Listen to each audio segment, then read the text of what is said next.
Welcome to What a Creep, the show with Margot Donohue and Sonia Mansfield, talking about creeps from the past to the present. This is your quick guide to the biggest creeps, jerks, assholes, and losers, the best of the worst. From two nice ladies who want the world to be a little less creepy.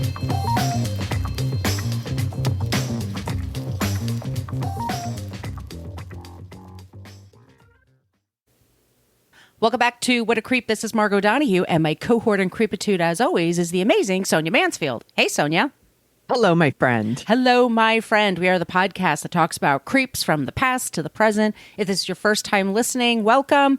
We also should let you know a couple of things. One, we do use salty language in this program, so this is your big warning to, put earmuffs on those kids if you don't want them to listen. Fuck yeah.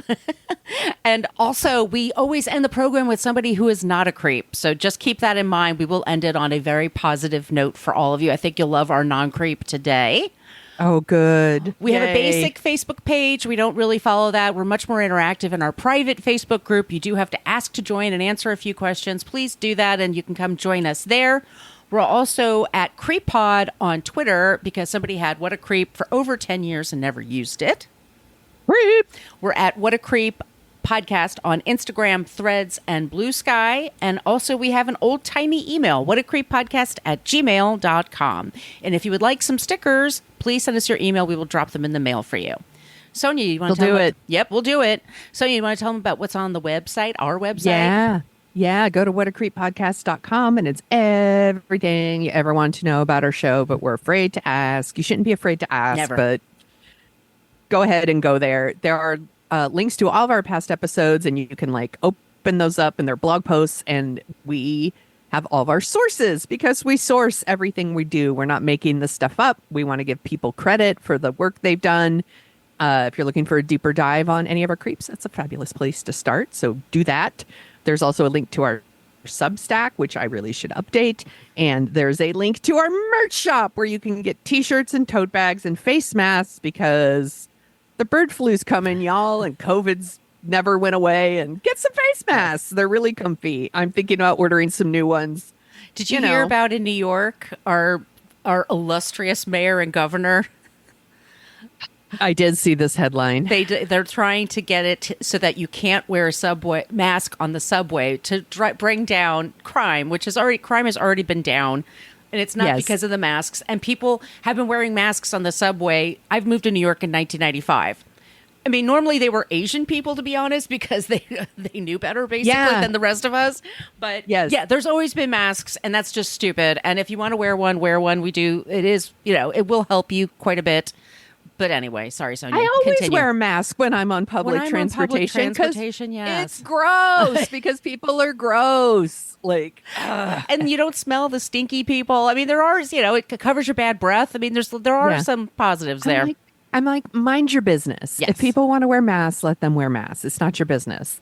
What else was I going to tell people? Oh, there's also a link to our Patreon. If you want to tell them about that, Margot. Yes. Patreon. There is also an app that you can download to listen to our episodes. Our first 8 seasons are on that Patreon wall. So if we talk about a past episode and you're like, it's not in your feed, that's where it is. Come join our Patreon. We also put on, it is fun. And we put out 2 bonus episodes a month on that Patreon. And it just helps us with the cost for getting all these subscriptions and all the software and shit like that to put the show together. So all of you, I want to thank Whit and Frank for joining us on Patreon. I think. Thank you. We really appreciate both of you.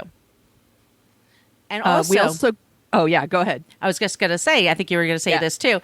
Another way to support us is to leave us reviews in Apple Podcasts or wherever you get your podcasts. It really helps us, especially for people who want to leave 1 stars and poop all over us. So I want to say thank you to Ebony Cubana, who gave us a fabulous 5-star review in Apple Podcasts. We really appreciate it. Also, everybody at Good Pods or Spotify, wherever, once again, we really appreciate it. Yeah. Alrighty, I think I went through all the rigmarole. Okay. Are we ready for these creeps? Oy, oy, oy. I think so. Okay, I've got a twofer for y'all, and there is a trigger warning here, pretty serious one, so y'all take care of yourselves if this is not the episode for you. Totally make sense. Or you could just skip to the end and go right to the non-creep. It's all good. Trigger warning is digital child sexual assault and child molestation. Like it's serious. it's gross. Yeah, it's serious, y'all. We're going to be talking about Stephen Collins and Jeffrey Jones. Do you know who Stephen Collins is? Let's start there. Yes, I do. He was in a bunch of TV movies that I liked. But he's a character actor. Yes, exactly. This is our character actor edition. And then Jeffrey Jones is probably best known as the principal in Ferris Bueller's Day Off or the dad in Beetlejuice. Yes. Both of these actors have probably appeared in some of your favorite things to watch. And they're both real creeps. So we're going to start with Stephen Collins. Sources for this section: ABC News, In Touch Weekly, New York Post, People Magazine, Stephen Collins' own website, TMZ, Yahoo, and Wikipedia. Always Wikipedia. Mm-hmm. So Stephen Weaver Collins was born in Iowa, October 1st, 1947. My apologies to the Libras. I am one of you. He grew up in Hastings-on-Hudson in Westchester County, New York. Yes. Yes. Okay. Well, I want to make sure I got it all pronounced correctly. He started acting in high school plays. He went to Amherst College in Massachusetts, and he was also in a lot of bands there. And he performed in like 22 plays. Like, he was very active in the drama department. After graduating, he went to New York, and he instantly hit the stage. Like, he did Shakespeare in the Park. He did Twelfth Night at the Delacorte Theater in Central Park. He did tons. He was very, very busy. And Stephen Collins is one of those actors who always worked. Mm-hmm. Always. He floated between stage, TV, film for years. A stage show here, a miniseries there, a movie, a Lifetime movie. Always working. Both of these dudes always That's working. kind of, I would think, the dream. Yes. You're just busy enough. Like, you could pay your bills and stuff. You're comfortable that way, but you're not so famous that you can't really live a life. Yes. Yeah. I have a link to Jeffrey Jones' sources down here, and there's one of them is an interview where he talks about how great it is to be a character actor, basically, because you're always working. You get to do what you love, but you don't have the trappings of celebrity. Mm-hmm. And both of these guys were these kinds of guys. They were really good at playing ex-husbands, mm-hmm. Boyfriends, and creeps, basically. Yeah, they were really good at that. So, Stephen Collins was never a huge star, but you'd recognize him from a million things you've seen. He was in the first Star Trek movie. He was in a ton of TV movies in the 80s. He was Diane Keaton's husband in the first Wives Club. Yep.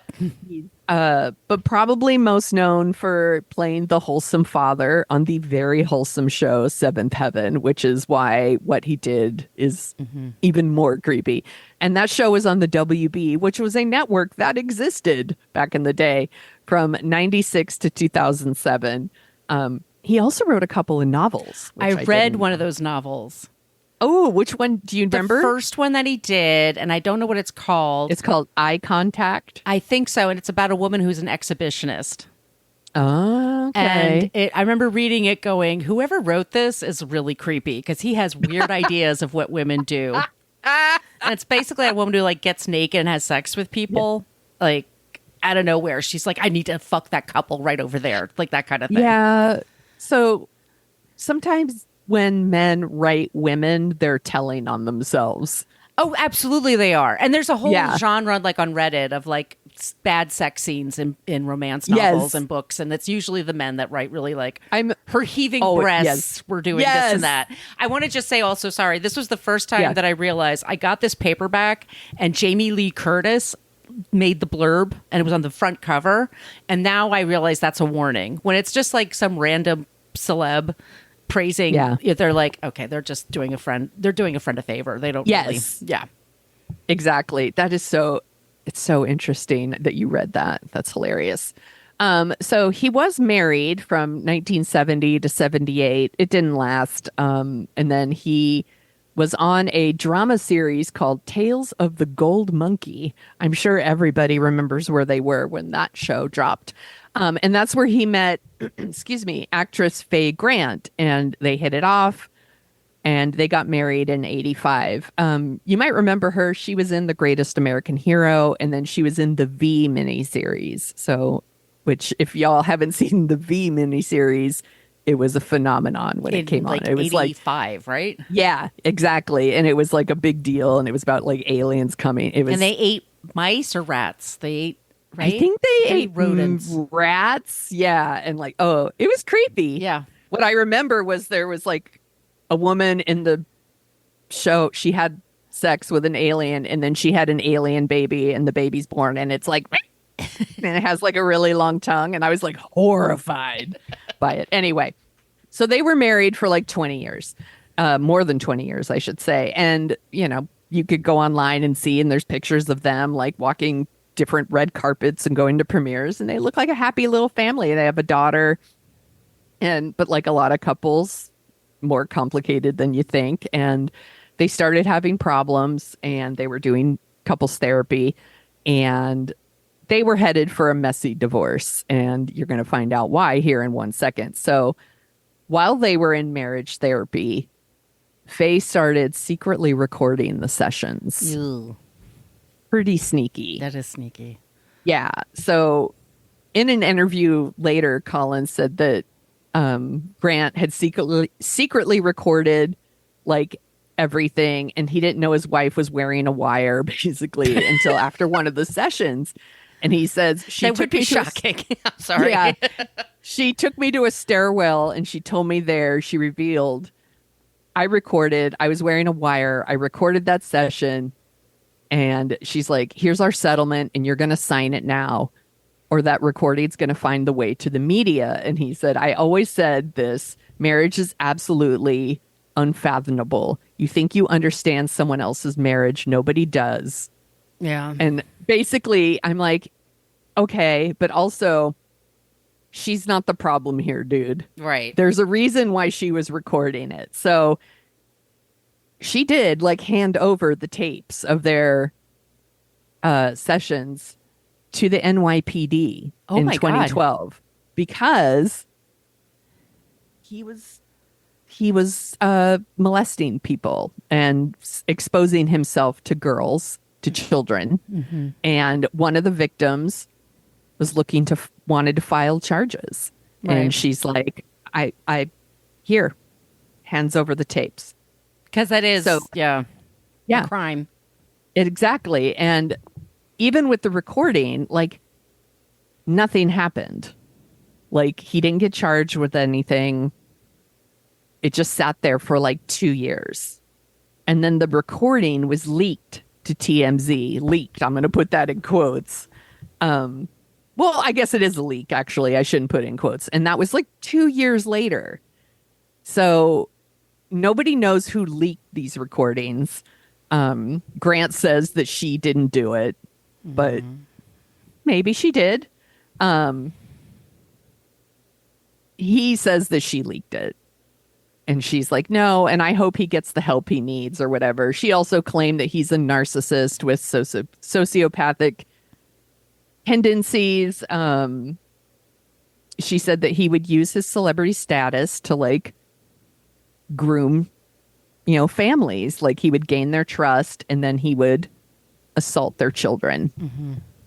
Mm-hmm. In those recordings, he admits to what he did. He admits to three separate incidences of sexual misconduct in there. So in the recording, he fully confesses to like molesting an 11-year-old girl in New York. She was a relative of his first wife. Again, he admits these things. Like there's no denying it. He, says that like they were sitting on a couch together and he like grabs her hand and puts it on him. And stuff. It's really, really gross. And he did it repeatedly to her when she was 11 and till she was 13. Oh, God. It's awful. And like in the session, his wife just asks him like, you know, why would you do that? And she asked him, like, did you get an erection? And he says, maybe a partial or whatever. Like, he's very matter of Semi fact would. about that he did these things. He also mentions another child, a girl who lives in LA and their neighborhood. That he apparently tried to apologize to her years later, but she wasn't having it, and nor should she, because fuck that guy. No, and you can also re-traumatize a person. Exactly. Yeah, I mean, I understand wanting to make amends, but sometimes that's about making yourself feel better versus Yes. the right It thing was to 100% Yeah. about making himself feel better. And then he admits to, again, another girl in New York who was maybe 12 or 13 at the time. Jesus. So sorry. It's so awful. It's so gross. So the tapes come out and like he's immediately dropped from his there's repercussions as there should be. Right, yeah. Imagine that. So like he had a reoccurring role, funny enough, on Scandal. So he got the boot from that. He got fired from Ted 2, which I haven't seen any of the Ted movies, God, but no, but I've heard enough about them to be like, oh my God, you're so gross. The Ted people don't even want you. The Ted Yeah, movie people right? think you're toxic. right, exactly. Like Seth MacFarlane sometimes cracks me up, but I also think Seth MacFarlane can be really gross and go far. No, Like, that's anyway. once again, edgy humor. We've Yeah. talked about that. Like it's of a time. Yes, exactly. Yeah. So I don't know if he thought this was going to help his career or not, but in December 2014, he actually like issues this like really detailed, lengthy statement to People magazine. And y'all know I love me some People magazine. And he admits to everything. Like, and of course, but when he talks about it, it's inappropriate sexual conduct with underage girls. I'm like, also known as children. Those are Like, children, and inappropriate is exactly. fucking illegal and damaging. Yes, Yeah. exactly. And he explains that these three victims were between the years 1973 and 1994, and that he had not had an impulse to act out in such a way in the last 20 years. Just for 20 years, he had this impulse. And then the last no 20 big deal. years, he's decided not to do it, which good for you for not doing it. But Yeah. you don't Yeah, get an what do you attaboy wanna- for it either. Yeah, good job. Good job not molesting people in the last 20 years. Like, here's your fucking cookie. Like, what if ugh. That's narcissism to a very high degree. Exactly. Yeah, and in the statement, and again, it's linked in the show notes, he goes into detail, which is super creepy. Like, talking about like sitting next to her, one of the children on the couch and like moving her hand while they're watching TV and all this. It's really fucking gross for a statement that you're issuing to the media. I'm like, this isn't one of your books, you like, it's nasty.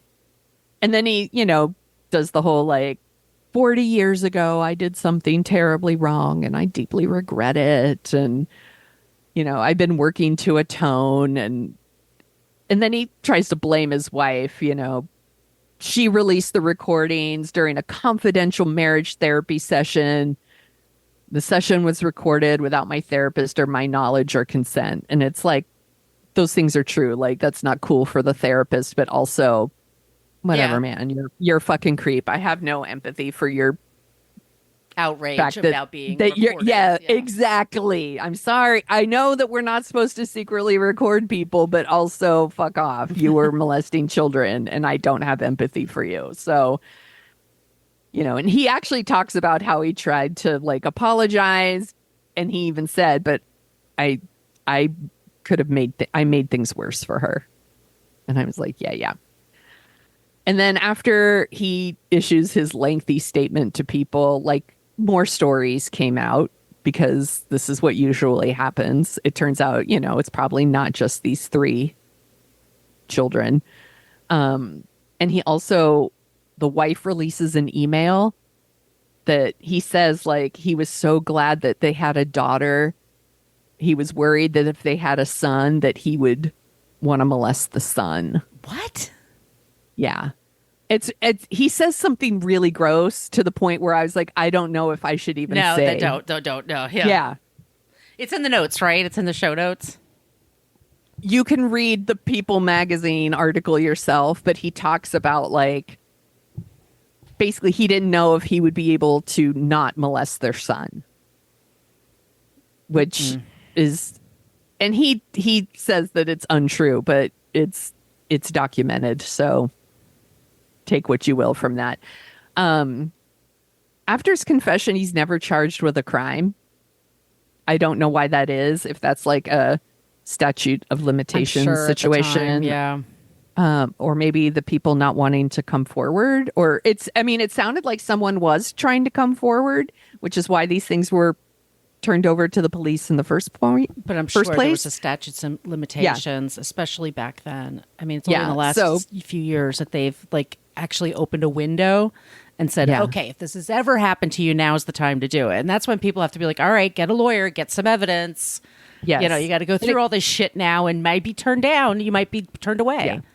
Yeah, and it could be that the charges weren't going to happen, which is why the tape gets leaked by somebody, quote unquote, somebody. That's what I would So, he was never charged, but he saw like a sexual dysfunction therapist for sex addiction.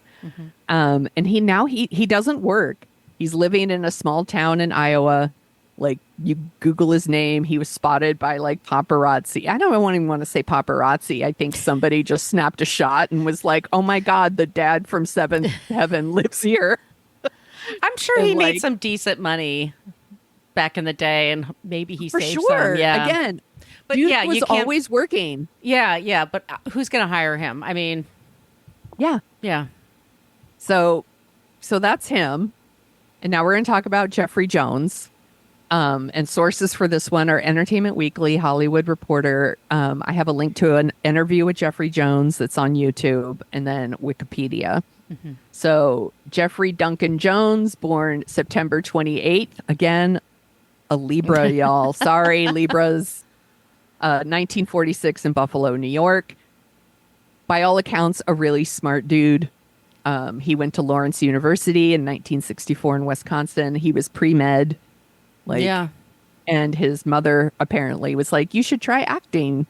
And he started appearing in shows at the college, and he really caught the acting bug, and he was really good. And he did a lot of different shows, and he caught the eye of someone named Tyrone Guthrie, who owns the Guthrie Theater in Minneapolis, Minnesota. And apparently that's a really good theater. I don't know that. And he did like over 100 shows for that theater, did everything for them, like musicals, dramas, comedies. He could do it all. And then he started getting like small parts in TV shows and movies in the 70s.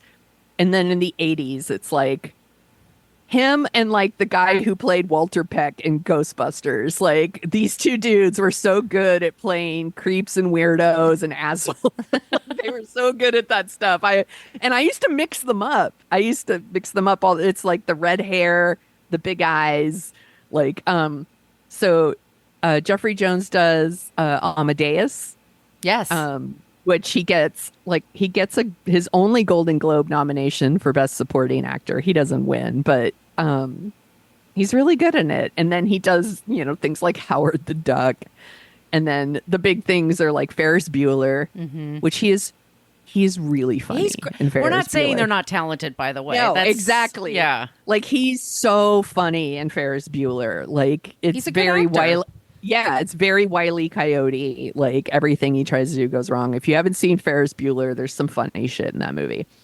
And then, of course, he's like the clueless dad in Beetlejuice. And again, he's really, really good in it. And Tim Burton really loved working with him. And people seem to really love working with him. They were down to work with him over and over. Tim Burton used him again in Ed Wood and Sleepy Hollow.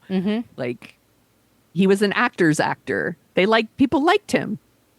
And like I said, in the interview, he talks about how great it is to be a character actor. You get all the fun, you get all the experience, you get the money, but you don't have the traps of celebrity. Yeah. Like, he's not being followed by paparazzi. Yeah. And yeah, dude probably doesn't want the Travis celebrity because it turns out he's into some fucked up shit.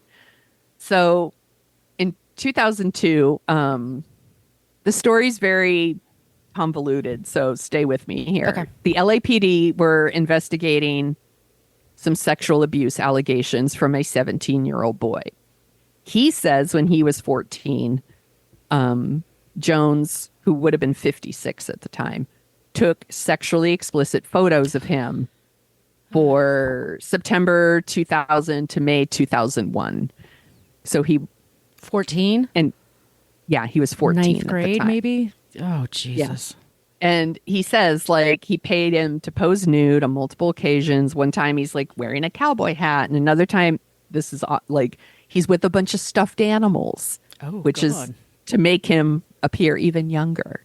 You know, one time he dressed him up as a Native American. I don't know what that's about, but and then police searched his home, and that's when they charged him with possession of digital child sexual abuse, and soliciting the 14-year-old boy to produce explicit images.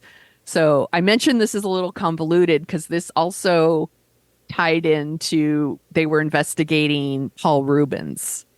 And Yes, Pee Wee so, Herman, because he was in an adult theater and yeah, he spanked it in an adult theater, which yeah. So there's, which are two separate things. those are two different things.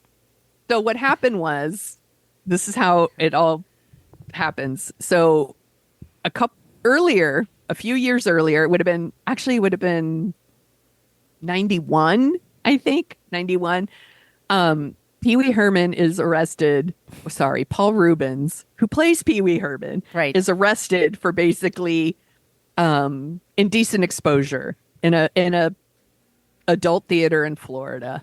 Which, by the way, this is pre-internet, so if you wanted to see dirty movies, you were renting them or you were actually going to a theater to do it. And trust me, I'm sure Paul Rubens wasn't the only one with his wang. No, out it's at what this you theater. expect. I mean, that's like what those things Yeah. are. Do you remember they had Yeah. I've done this before. They've been in those booths where you put in a quarter and Yeah. it plays like 10 seconds Yeah, of yeah. a scene. You keep putting in quarters. Yeah. Yeah. So I've done it. Yeah, he gets arrested. And it's a huge deal because Pee Wee Herman Right. is being marketed to children, and like Pee Wee's Big Adventures come out, and we get this very famous thing where like he then shows up at the MTV Video Music Awards and he's dressed as Pee Wee and he's like, heard any good jokes lately? Which was the smartest, It's best so- way to handle your public and relations. he's like, so right funny, there. I forgot to laugh. Like, you know, it's like he did it exactly right. But it derailed his career For a a while. bit. Yeah. Yeah. But when people got past the fact that, first of all, like he's a human being, also what he did is not really that weird. It's like, yeah, he was in an adult theater and he was probably jerking it. What it meant was he had a record now, and he pled no contest, and he had to do community service. He made some anti-drug public service announcements and, you know, all of that. But it also meant like the law had their eye on Pee Wee Herman, on Paul Rubens. Sorry, he's Paul Rubens in this. Pee Wee would never.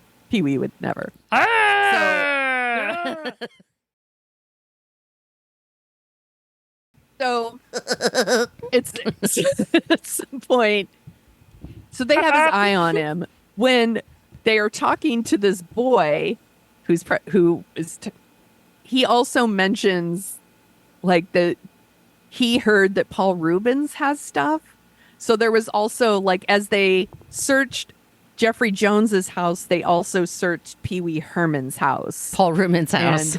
I'm sorry, Paul Rubens' house. Pee Wee's house, they have like a talking toaster. Yeah, and and stuff, the like a couch was chair. like, he would never. Like, the secret word is. No, so they searched his home. They found a bunch of like with what would qualify. It was vintage erotica, and like there was a bunch of magazines. There was no way. There was hundreds and hundreds of magazines of these like old magazines, and they the people who sold it to him are like, he would have no idea that all of these things were in these mag. It wasn't child pornography, basically. Like, but it happened the same time as Jeffrey Jones, so people kind of Right. linked these things together, which again kind of put Paul Rubens in a weird space in his career again. But Until again, Buffy the Vampire Slayer. yes, yes, which was the following year. Right. So I just wanted to, I don't want people to think that I wasn't acknowledging that there was a whole other part of this story. There is a whole other part of this story. So, Jeffrey Jones, meanwhile, literally had child pornography on his stuff. And digital child sexual abuse. Thank you. And they searched his house. They found more stuff. He had things on his computer, et cetera, et cetera. So he pled not guilty to the possession charge, and he pled no contest to the charge of soliciting a minor. So what that means for people who don't know what pleading no contest means, it means he doesn't admit guilt, but he agrees to be convicted. So it's kind He's not of going to like fight it. he's not going to fight it. Right. And sometimes people do that because it's stacked against them, and it's Yes. going to cost more money and it's more trouble than it's worth. You might as well throw Yes. yourself, what they say, throw yourself at the mercy of the court. Yes, exactly. So he does this. His attorney really tries to argue that there was no improper, like, physical contact. No, but Like, telling a that- kid, like- yeah, exactly. Yeah, Please. exactly. So gross. So he really gets a really light punishment, to be honest. He gets 5 years probation and counseling. Yeah. But he also has to register as a sex offender. And here's where his trouble really starts to, then he gets even more trouble, because it's been extended multiple times because the dude keeps moving and he keeps not registering as a sex offender. So he continues to get recharged over and over. Like, this shit would have been over by now for him.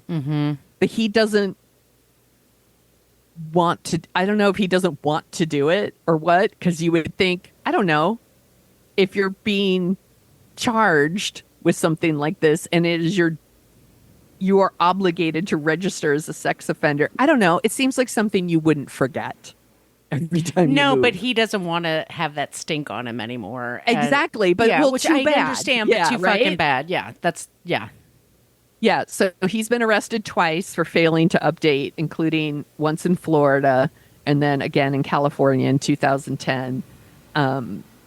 Every time he receives community service, like a lot of community service, 250 hours of community service, and then he gets another 3 years probation. The dude is still, like, on probation. Wow. Because of it. And needless to say, he doesn't get as much work as he used to, like, which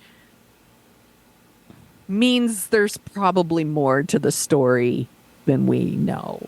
I think that the industry's like, Yeah. I think there might be more. He did try, he was doing a movie once in 2006 called Who's Your Caddy? Get it? Instead of Who's Your Daddy? Who's Your Caddy? I Is guess that an it's Adam supposed Sandler film? to- No, but you would think so. Go with it. Yeah. He was filming there, and apparently, like, locals got really upset because, first of all, he showed up, families were visiting the set, things like that, and they didn't know that he's a registered sex offender. So Yeah. the community got really upset, as they should. Like, but then he did get another gig. He showed up in HBO's Deadwood. Yeah, I was a going to show I say. love. A great show. Yeah. You never heard the word cocksucker said so many times and so my eloquently. God, so many times.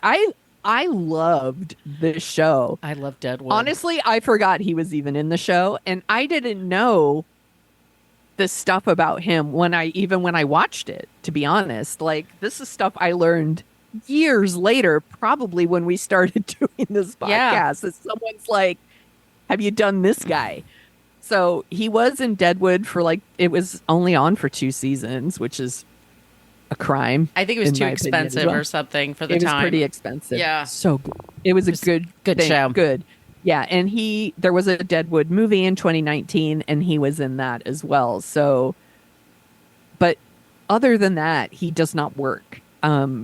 He tries to do like the Comic-Con circuit. Principal Rooney booth. Yeah, the celebrity. You have to show your age. Yeah.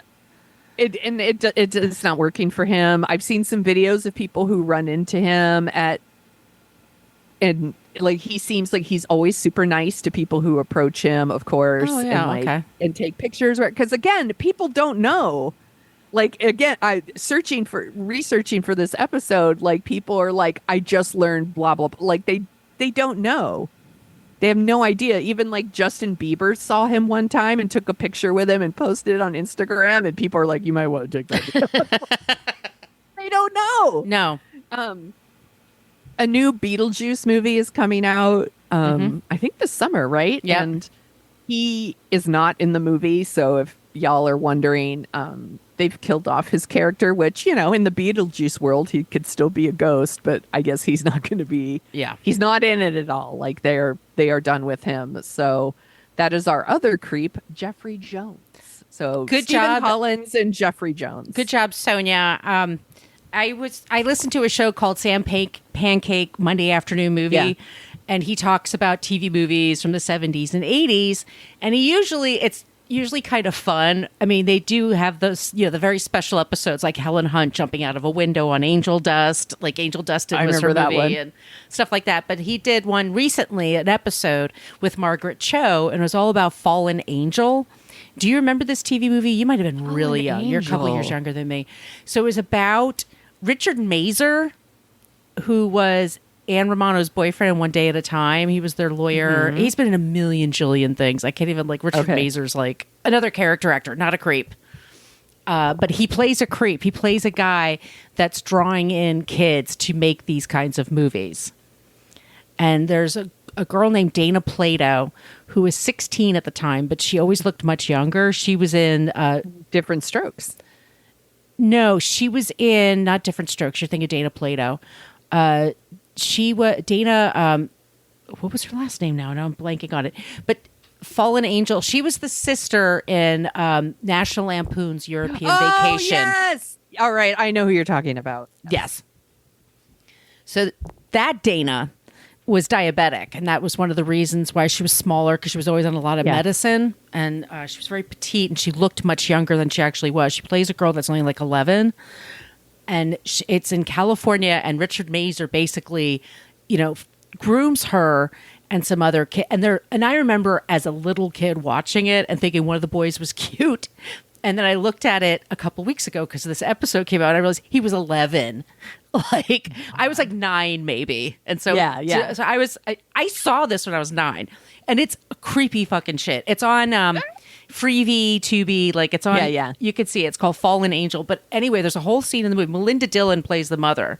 And Melinda Dillon. I love Melinda Dillon. She goes to the police and has evidence, these magazines with children being advertised in the magazine for making these kinds of movies. And the cops another runaway parents coming in here. You don't give your kids time. So now we got to take care of things for you. That was the attitude. Yeah. Like these kids that were in these things were kind of just lost, and they had messed up parents. So, oh, well, that's just what happens. And people didn't take it as seriously as they should have. And this is only 10 years later when you're talking about it with Pee Wee and with, So, people used to not take it very seriously. They did not. Also, it was just very rub some dirt on it and walk it off kind of walk it off. attitude, And that's too. basically with her, do you want to get therapy? She's like, nah, I don't know about that. But it's she should. But anyway, that's my whole point. Okay, so do we want to hear about somebody who's not a creep? Let's cleanse the timeline here. Please. Yes. This person is one of my favorite Jennifers. Jennifer Coolidge is... I love Jennifer Coolidge. Jennifer Coolidge. She's just, she came to light. She's from Massachusetts. And her really her really big thing was being an American Pie. She was in a million things before American Pie, but once she's an actress. She's from the East Coast. She went to Emerson College, American Academy of Dramatic Arts. Always been a character actor. She's always really good at improv as well. She does all those Christopher Guest movies. Yes. But she really made her big debut was in 1999 as Stifler's mother. Stifler's mom. She was the MILF. Got it going on. And she was in Legally Blonde, American Wedding. Love her. She's just in a million jillion things. She's always a delight. She's somebody who's a real ally to people. There's something very fun and relatable about her. There's nothing.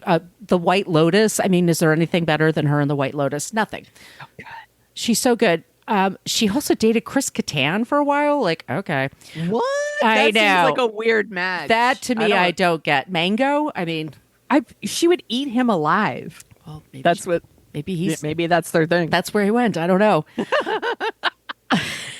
But I wanted to pick her today because she also is there. Like we said, she's an ally. She works a lot for AIDS causes and AIDS assistance, but also she's a big animal rights person.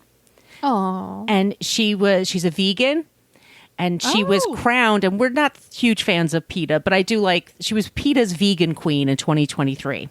Okay, well, we like that. We like that.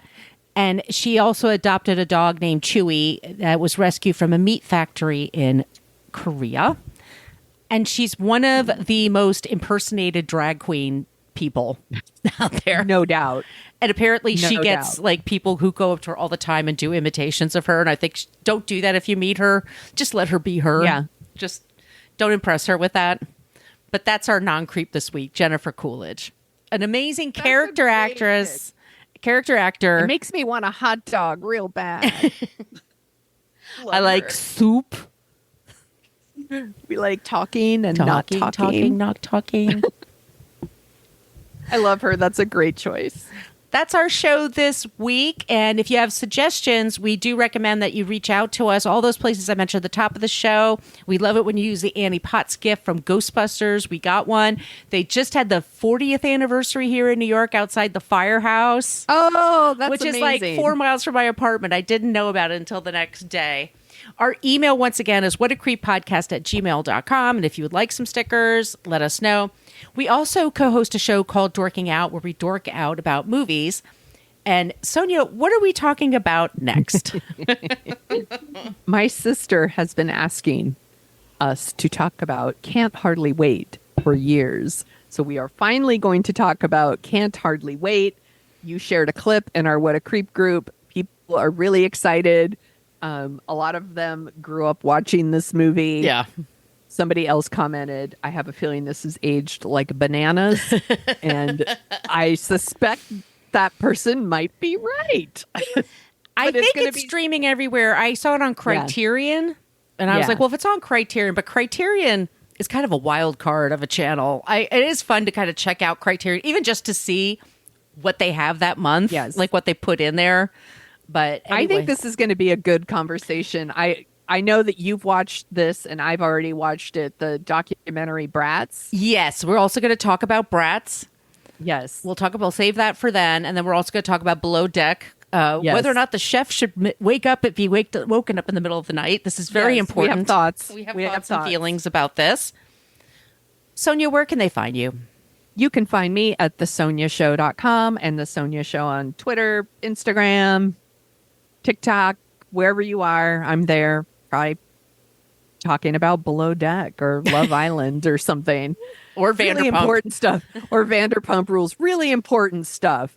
Where can people find you, Margot? I'm at Brooklyn Margot for TikTok and Instagram. I should mention, by the way, if you sign up for Patreon, you don't have to pay. You can just get get a free version. Yeah. And I always put the clips from Dorking Out on there. So that's a place you could check if you don't have social media. Some of our listeners say, I don't have TikTok or Instagram. So anyway, So on Twitter and TikTok, I'm at Brooklyn Margot. Everything else, I'm at Brooklyn Fit Chicken. That's my site. All right, everybody. Thank you so much for listening. Be safe. Be kind. Just don't be a creep. Be a creep. Thank you for listening to us talk about creeps. You can follow us at What a Creep Podcast on Facebook, Twitter, and Instagram. But don't follow us too closely. You can email us your creepy stories at whatacreeppodcast@gmail.com. But please keep your dick pics to yourself.